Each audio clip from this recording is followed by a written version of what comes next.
But first, the big and the great news is the president has finally been acquitted.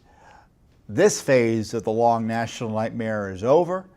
The president has been resoundingly vindicated by the Senate. No Republicans voted for the obstruction of justice canard put forward by the Schiff-Pelosi gang, and only one Republican voted to remove the president from office for the outrageous idea that he did anything wrong related to Ukraine. So it's a big vindication for the president. It's a vindication for the rule of law. It's a vindication for the Constitution. And of course, it means that you're able to govern yourselves still. The elections have not been overturned in 2016. The Senate declined Schiff's pressure to intervene in the 2020 elections. They didn't have a case. So unsurprisingly, it collapsed in the Senate when it met even the most basic tenets of the rule of law and process and due process.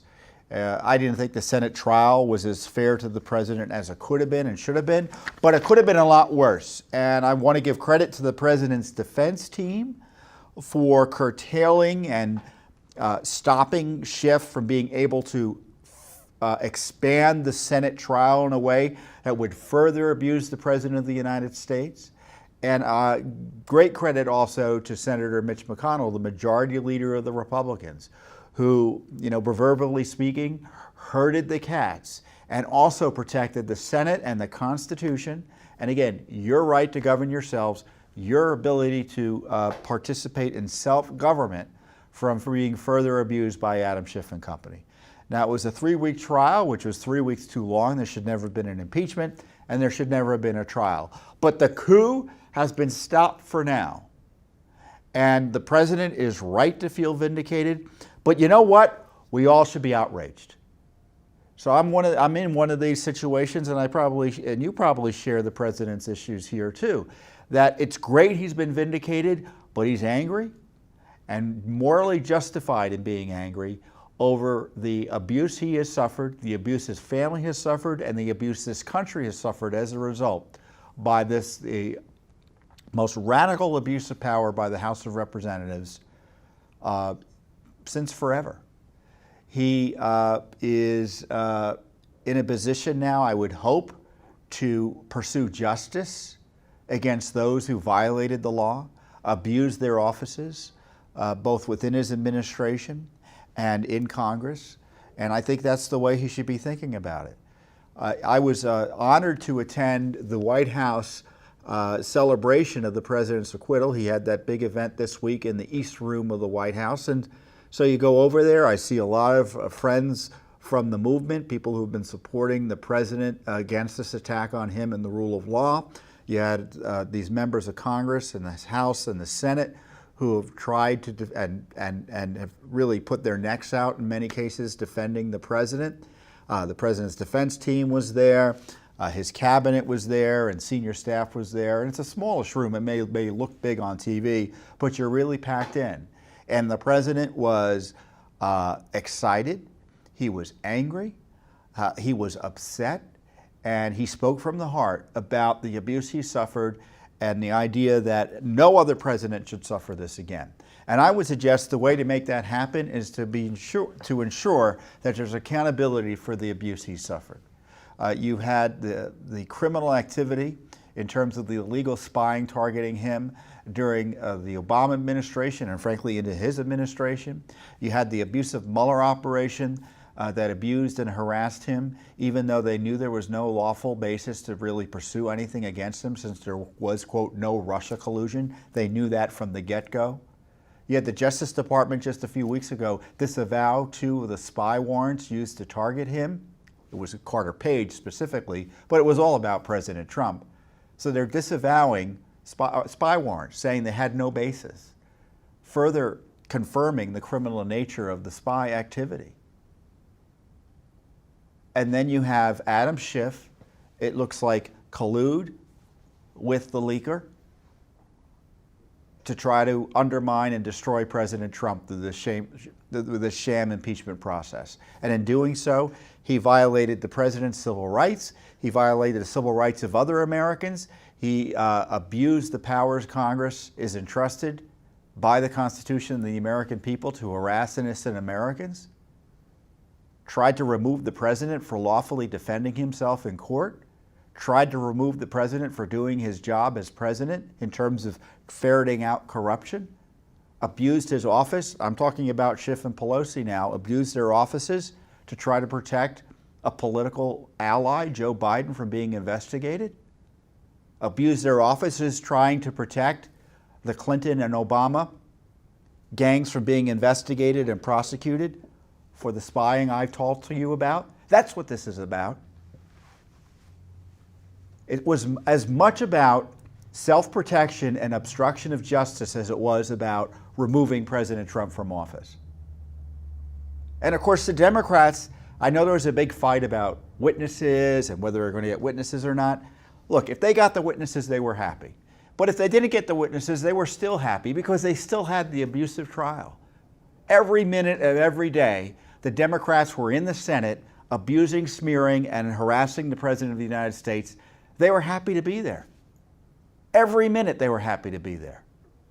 And if they could talk senselessly about witnesses that were really not witnesses, and they lost, they lost. They didn't care. At least they got to talk and make the president, ensure the president would be further distracted, undermine the Senate further. Just outrageous abuse of powers in ways, you know, it's one thing to target the president, but then they were targeting the Senate, they were targeting the voters, targeting innocents on the outside. Boy, Schiff's the violations by the Pelosi-Schiff Coup Cabal are legion in terms of both the abuses and the targets. And don't you think they're going to stop? The coup will continue. This phase of the coup is over. It's a big victory. I mean, politically, it's probably harder for them to further harass the president, but they don't care. They're going to keep on doing it. The media won't hold them accountable. Laws, my guess is the Justice Department still isn't going to do anything significant about the illegal activity that may have involved Adam Schiff, for instance, in the leak of classified information about the phone call to Schiff and his staff. What did Schiff know? When did he know it? What did his staff know? When did they know it? So what's next? There's got to be accountability for the coup cabal. And I don't know what the president's going to do specifically.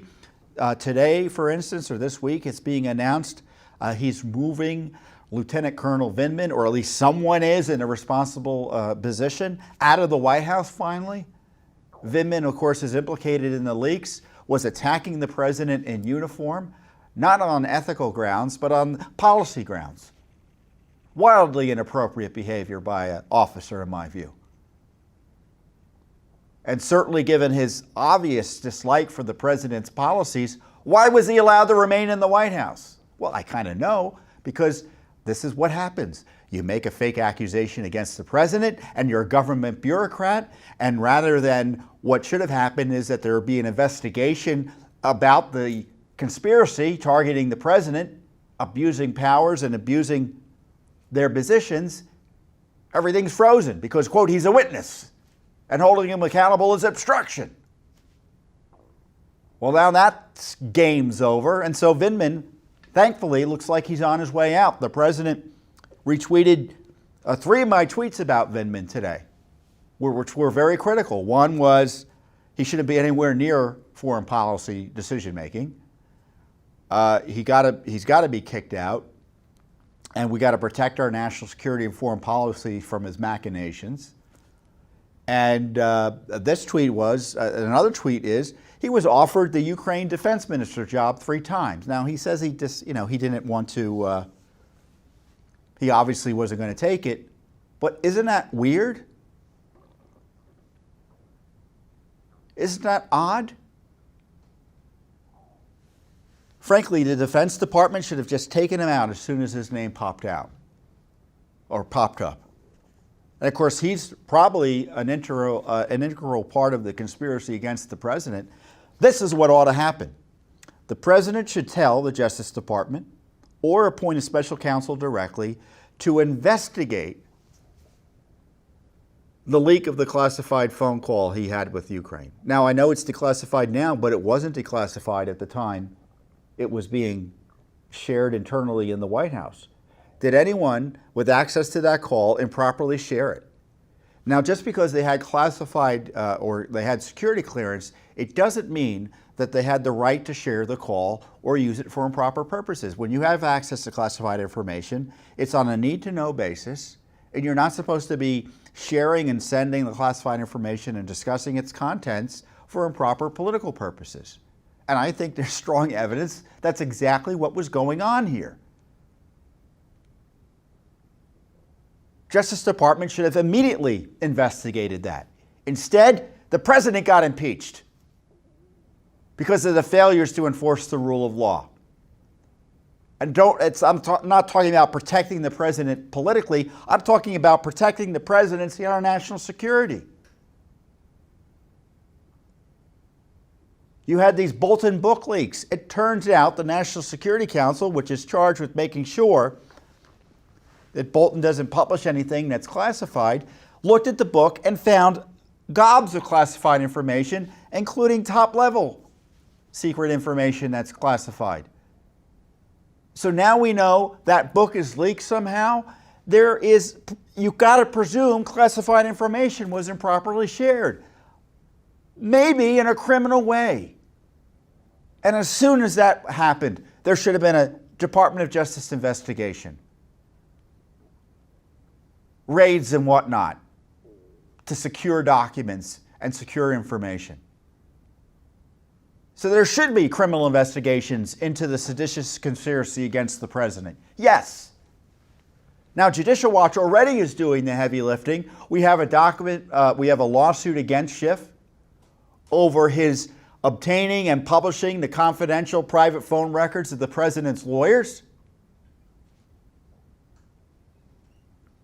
Devin Nunes, John Solomon, a reporter. Unbelievable abuse. We're suing on Burisma, Biden.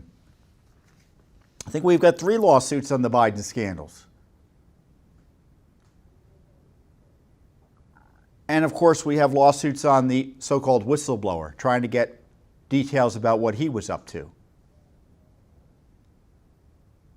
So this is what needs to be done. There's got to be accountability. And I don't know if the Justice Department's going to do it. My guess is the president's going to probably take more direct action. It's pretty clear he doesn't trust Vindman and he wants him out, which is exactly appropriate. The president runs the executive branch.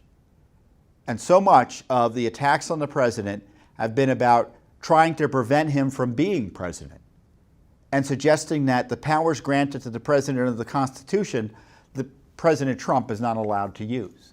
He's not allowed to fire FBI directors. He's not allowed to recall ambassadors. He's not allowed to talk to foreign leaders. He's not allowed to assure that American tax dollars are not being used for corrupt purposes. He's not allowed to investigate corruption and make sure the laws against corruption are being enforced and investigated. He's not allowed to do all the things every other president is able to do under the Constitution.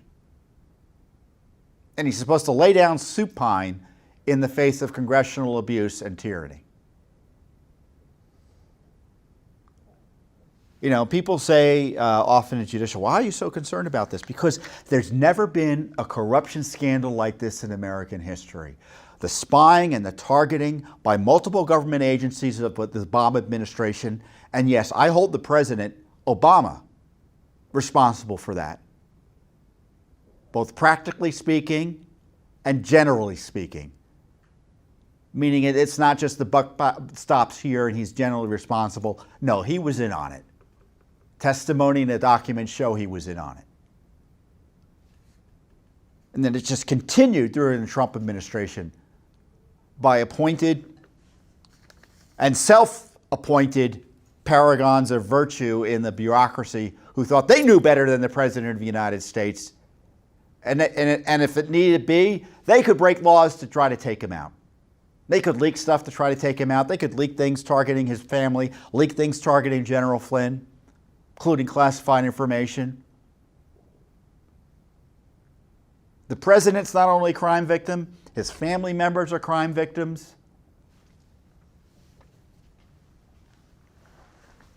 I'm convinced General Flynn's a crime victim. And yeah, even Paul Manafort potentially is a crime victim. I go on a transparency tear as well. Of course, Judicial Watch has the document requests and under FOIA, but the president should just begin releasing everything he can to expose what went on. He should go on a pardon tear as well. Pardon everyone caught up in the Mueller investigation, for instance. There's got to be accountability here. And he needs to demand that the Justice Department, and if the Justice Department won't do it, he should appoint a special counsel directly.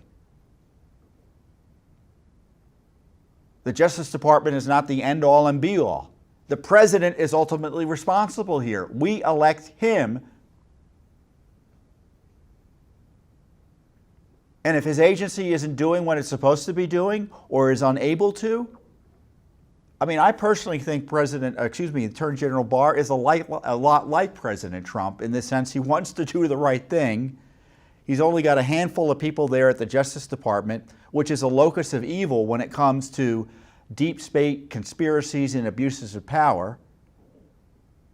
So he's got a million things on his plate, and I don't know if he'll get to the key things that he needs to be doing in terms of prosecuting all the folks that we were talking about. So maybe the president, and I suggest the president, directly appoint a special counsel. Don't ask Attorney General Barr to do it. The special counsel should report to the President of the United States to investigate the outstanding crimes that have yet to be fully investigated, at least evidently, by the Justice Department, and to reopen the investigations into the Clinton crimes, especially related to email. I got an agenda: transparency, accountability, and enforcing the rule of law.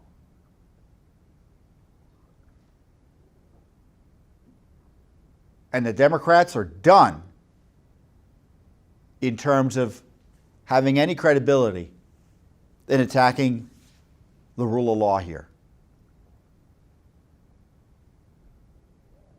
Like I said, they're not going to stop. You saw Nancy Pelosi becoming unhinged this week. I mean, you can see that she's got a personality issue with the president that goes beyond anything the president has done. She hates him, which, I guess is her right, but she can't let that hate get in the way of the operations of her office. And I tell you, and many of you have been watching politics for some time, have you ever seen anything as astonishing as Nancy Pelosi ripping up during the State of the Union, or at least the end of the address, the President's State of the Union address? It was astonishing. I still can't believe she did it. I don't think I've ever seen something as disturbing in terms of a public act by a politician as her ripping up that speech.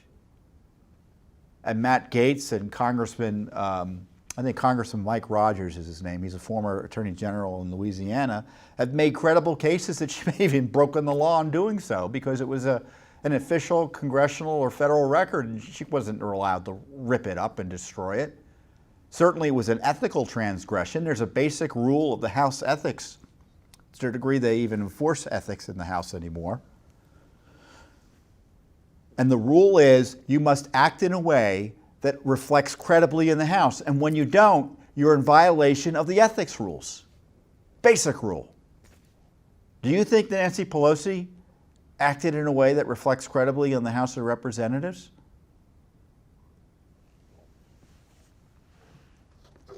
I don't. I don't know if we're going to file an ethics complaint on it or not. We already have ethics complaints pending on Adam Schiff, 2 of them. We have two ethics complaints pending on Ilhan Omar.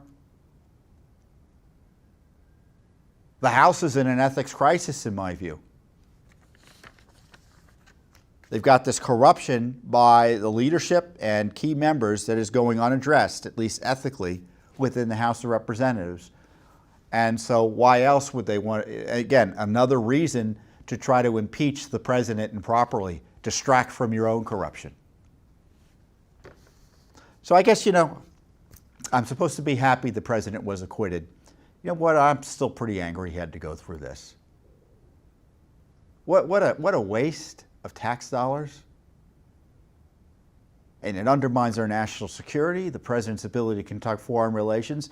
If you're a foreign leader and you call the president on the phone, what's going to be in the back of your head? Who's listening in? What are they writing down? And if it becomes public, what will be the consequences? It impairs the ability of the president to conduct foreign relations. It hurts our national security.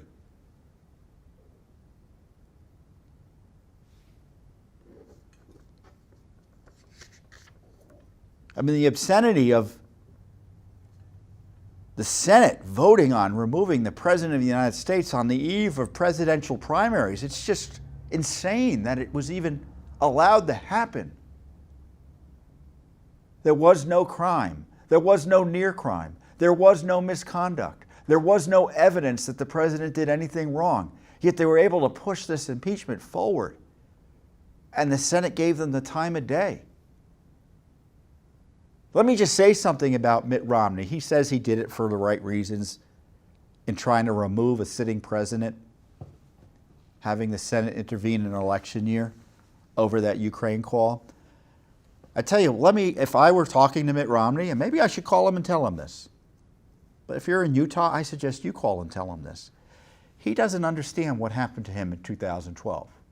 Now, I know there are always many reasons one loses an election, but we do know one of the reasons Romney lost the election was because the Tea Party movement was suppressed as a result of the abuse of the IRS, the FBI, the Justice Department, and other agencies of the federal government to target the Tea Party and other Republican-oriented or conservative groups and keep them out of the presidential campaign.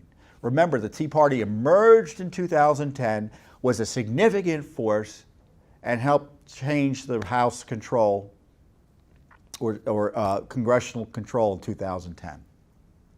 And in 2012, they largely disappeared. And everyone said, well, what happened to them? Well, we found out what had happened to them was the IRS came down on them like a ton of bricks under Barack Obama and pressure from the Democrats in the House and the Senate. We've got the documents. Judicial Watch exposed it all. And that's how you steal an election in plain sight. So it didn't take many votes. I forget the number of votes nationally that could have changed the outcome of the election. Presidential elections in this day and age are pretty close-run things. It doesn't take a lot to change the outcome of an election.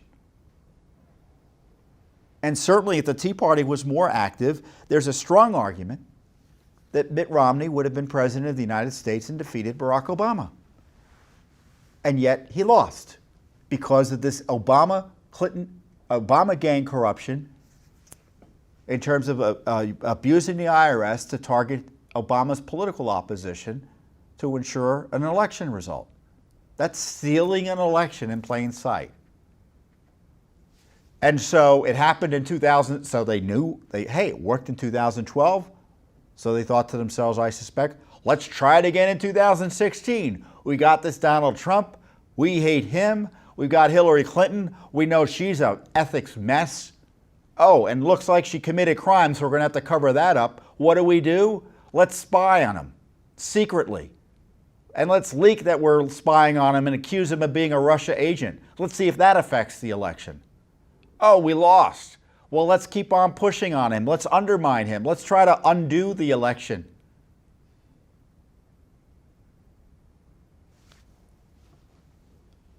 With the Mueller operation and the Russia smears and the continued spying on him. Oh, he's doing well. He's still surviving. Let's double down and collude with the deep state to come up with this Ukraine garbage to try to take him out just before the 2020 elections. or stain his reputation in such a way that he potentially loses. That's a long way of saying is Romney was the first victim, and he doesn't even know he was a victim of the same gang that is using him to try to remove the president from office. Incredible. Incredible stuff. So, I've been calling on you to call your senators, to let them know what you think about the impeachment, what should be done. Call your members of the House. I've called on you to do that repeatedly. You need to do it again. You need to call your senators and tell them what you think about their votes on the president's impeachment. You can thank or criticize them.